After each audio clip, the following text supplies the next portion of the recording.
I don't think I've ever been more grateful to be born before 2020 than I am now.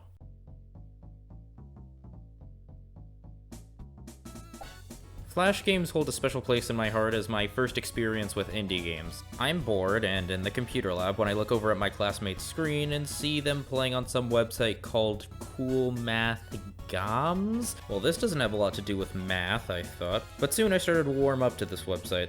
I started getting to play all of these games, and I really enjoyed my time with them.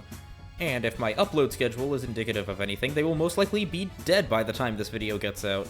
Okay, maybe dead is an exaggeration, but Adobe announced that it's going to stop supporting Flash by 2021, forcing everybody to switch to HTML. I'd like to go ahead and push aside the discussion of whether or not sticking with Flash was a better decision because I don't know anything about HTML or why they made the switch. Rather, I'd like to take a look back at some of these games because, well, they may as well be dead. If you ask me, the main purpose of these games are basically just to be flash in the pan. Yes, really, I am a genius at writing. They're not really designed to be played like serious games. Half the time, they don't even last longer than an hour and usually involve really simple concepts. Basically, these aren't the kinds of games that are going to be making money, much less getting any kinds of awards. And even then, there are the chance that the developers of these games are going to actively port something they made 4 or 5 years ago, when by this point they likely have better things going, is ludicrously low. My final reason for wanting to talk about Flash games are that they serve me too well to just be forgotten.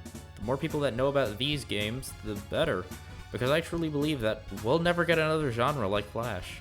Before we begin, I should probably address the quote I made earlier about the games being dead. The reason for this is that there are already currently projects in the works being made in order to preserve these games, so while they are alive in a historical sense, I believe that they are missing the point of what made these games work. That was to serve as time killers. No one is going home eagerly awaiting the release of a new Flash game. Instead, it's a simple process of you find it, you play it, and when do you play it? Well, I would occasionally play these games at home, but the main place I would play them is at school. You just got done with your chemistry test and now you're bored in class. Open up Cool Math and make sure the volume is muted, and then have fun for the next 15 to 20 minutes.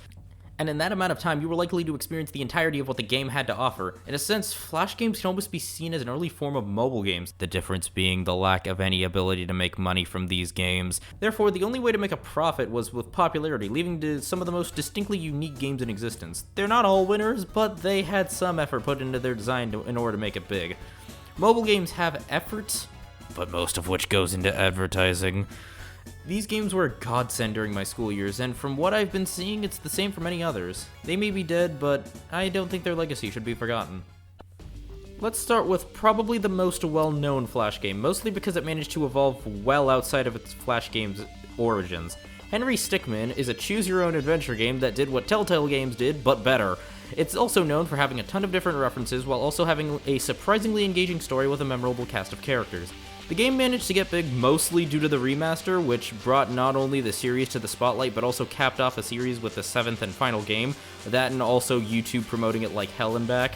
The price is honestly kinda steep, but it's absolutely worth it, especially if you get it on discount. Buffball has been putting love and care into this series since its inception, and it shows, and he absolutely deserves the success he's been getting. Bloon's Tower Defense, the gateway drug to defense games. Some balloons are trying to get from one side of the map to the other, and your job is to stop them using monkeys. You got dart monkeys, tack towers, glue monkeys, magic monkeys, Donkey Kong, engineer, and literally God.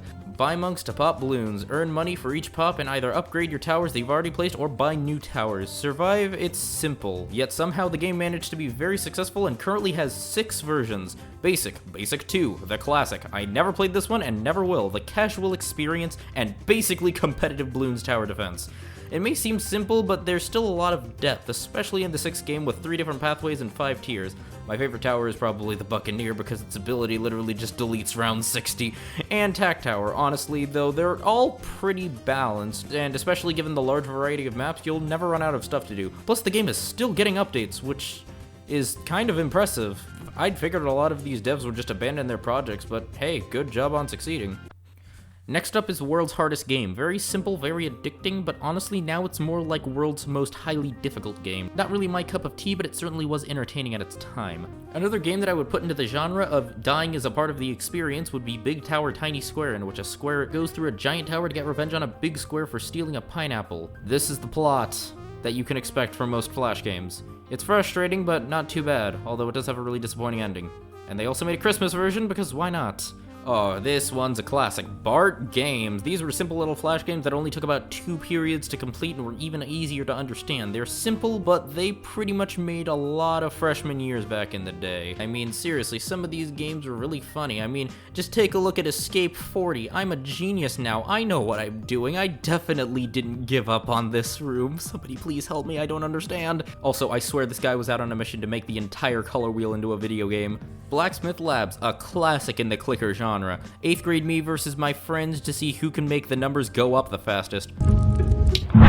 Prehistoric Man's Order. Why did I enjoy this game? Bubble Tower Defense is a game I have only ever heard about.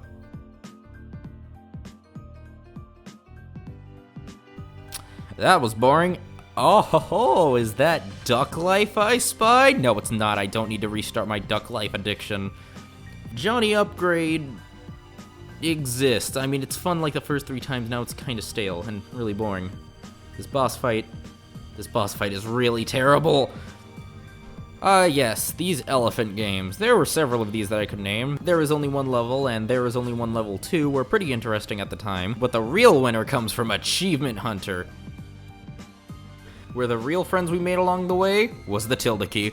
No joke, this game taught me what the tilde key was. Oh, and I guess also extreme lag. The fun of the game is making it lag. JMBTO2, the game creator, really went all out with the secrets in this game, from opening up a different tab to playing Twinkle Twinkle all the way down to looking hopeless. There's literally an achievement for looking up the walkthrough. This game is hilarious.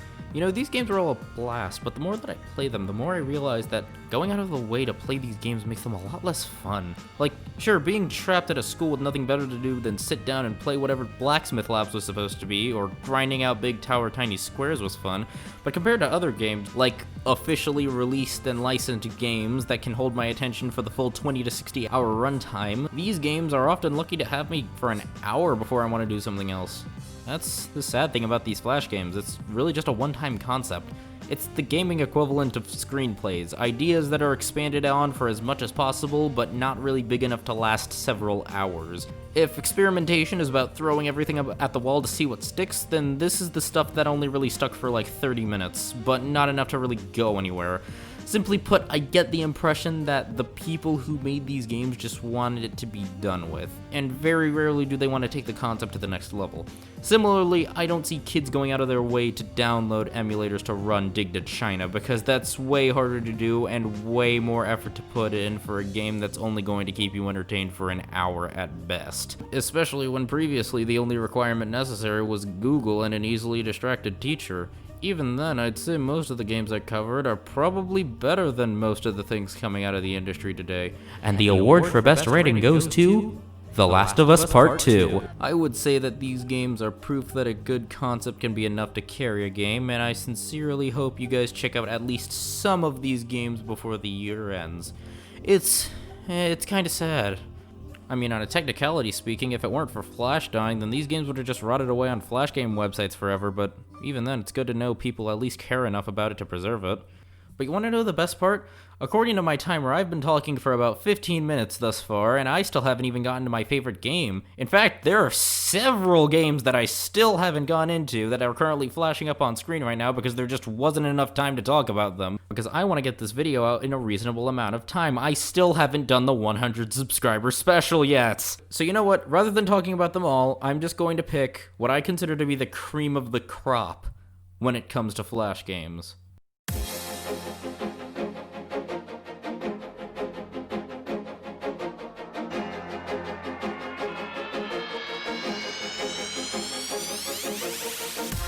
Run, Run 2, and Run 3, which is also just called Run on mobile because the devs hate me, was developed by Player 3 and features a little alien thing going from one end of a space tunnel to another. It's a platformer, but what counts as up and down is constantly changing. The first game is relatively simple, but the second game is where things start getting more interesting. New character, the skater, and more levels, but with a twist. These levels involve boxes that you need to fall into rather than being on the inside of said box. This is much more like a traditional platformer in that you are hopping from what looks like an actual platform to an actual platform, rather than just 2D pixel art. That, combined with the unlockable levels and much more refined gameplay, allowed for this game to skyrocket in popularity. But then, Run 3. Alright, I'm gonna be fully honest with you. People friggin' slept on Run 3. If I tried to share anything about this game with anyone, it would just be, there's a third one? Yeah, it was good, but it was also really short. I wish there were more than 63 levels. There were other routes. Run 2 was better. Listen, I've heard the argument that Run 2 was better because it was shorter, meaning the devs had to more carefully craft each individual level in order to make them more memorable. Dude, the idea that Run 3 doesn't have memorable levels because of this is ridiculous. I've memorized the first 10 levels. Level design here is great. You can tell each part was designed with specific characters in mind, especially in the gimmick routes and especially levels with achievements on them. Don't even start this argument with me until you've played W-3 with the skier. Oh, and Plan A-16 is the stuff of nightmares. Run 3 is a return to form for the Run series, but in every conceivable way, it's a vast improvement. Several new characters to choose from, an endless mode where you can unlock said characters, achievements, a world map, and guess what? They brought back the boxes, baby! There's not just one route either. There's a map now with multiple pathways, each one taking about the length of Run 2. At the end of each route, there's a small cutscene that plays, and you can also unlock different cutscenes through various other methods. Alright, that's pretty good, but you're gonna have to do a little more than that to convince lore. What? World building. Seriously, these cutscenes are amazing! The game's not perfect, though. Unlocking most of the characters can take hours of grinding if you've already done the achievements, and the mobile version is monetized to hell and back. And honestly, the story probably needs more cutscenes for better pacing. But other than that, I love it. I would go out of my way to let's play this game, it's that good. If you were only going to play one game from this list, play this. It's the only Flash game that I actively go out of my way to play casually. And to the people who still think Run 2 is better, who I know exist because I've literally talked to these people, give this game another chance. I still think this game can grow on you. And to Player 3, developer of this game, thank you. I really enjoyed my time with this game, more than most of the AAA stuff I have, and I look forward to seeing whatever your next plans are. I hate the fact that the game still isn't done, and I don't know if you plan on updating it anymore because Congregate won't take it. But I really hope you won't give up on this game. Not only are all of the concepts you bring to the table amazing, but I can tell you really care about the characters you've created and the world that they inhabit. To have an idea and then fully develop it into the real world and have it become something is a thing that many are finding difficult or impossible to achieve nowadays. But I always look to Run 3 as an inspiration for storytelling, and for that, I thank you. And to my viewers, that got really sappy. I need to end that on a joke.